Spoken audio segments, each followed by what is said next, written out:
Welcome to First Garden, New Gardener. I'm Joy Baird. It's all about mulch, and mulch is a very important aspect of gardening. One, water is very important to the health and well-being of our plants. We have to have water for our plants to live. If we put mulch around the plants that we're watering, it's going to help suppress the weeds, one, and two, slow down the evaporation process. Now, there's a number of different mulches that you can either have on hand on your property or you can purchase. One being simple straw. Straw can go around what soon will be tomato plants in these cages, and you can place it around the tomato plant and it'll suppress the weeds as well as hold the moisture. Now, there's a couple of different types of straw. This is wheat straw, and there's sugarcane straw, and there's rice straw, and there's a few other ones. You don't want to get straw and hay confused. Straw is the stalk portion of the plant. Hay is specific grasses that are grown for mowing down and feeding to livestock that contain a lot of seeds. So you don't want to incorporate that into your garden, because then you're going to have a lot of seeds and a lot of weeds that you're going to have to deal with. As well as straw works very well as a walking path here in our raised berm format garden. Let's take a look at another type of mulch that you probably at least have in the fall portions on your property.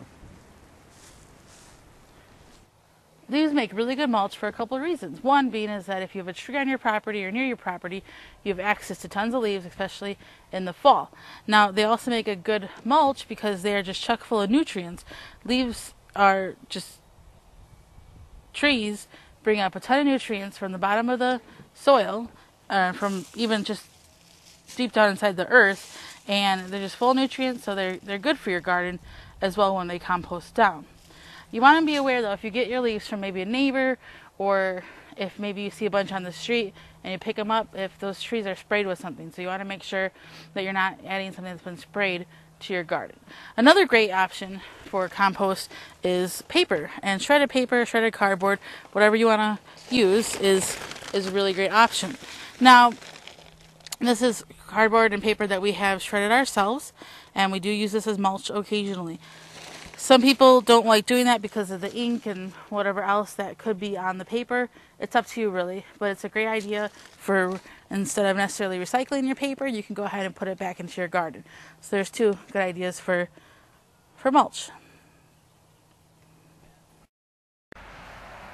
Another great option for a mulch is grass clippings. Now, whether you mow your own grass or however you want to go about finding grass clippings, one, you want to make sure the grass clippings are an organic matter. You're not spraying all kinds of pesticides on your lawn.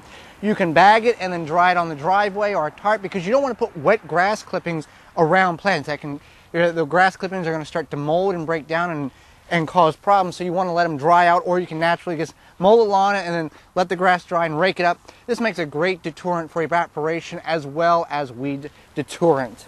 Another option is wood chips. Now, one thing you want to be aware of wood chips is where the wood chips came from. Now, this is very familiar with some of you if you're familiar with the back to Eden method, where you cover your property or your area that you're growing in with wood chips and allow them to break down over years, and you plant in that wood chip base, and it really brings the worms in, as well as breaks down and adds a really black gold and nutrients to your soil, much like we have with a tree that was in the front yard we had cut down, and now we're planting a strawberry bed in the wood chips that we've harvested from the daughter plants.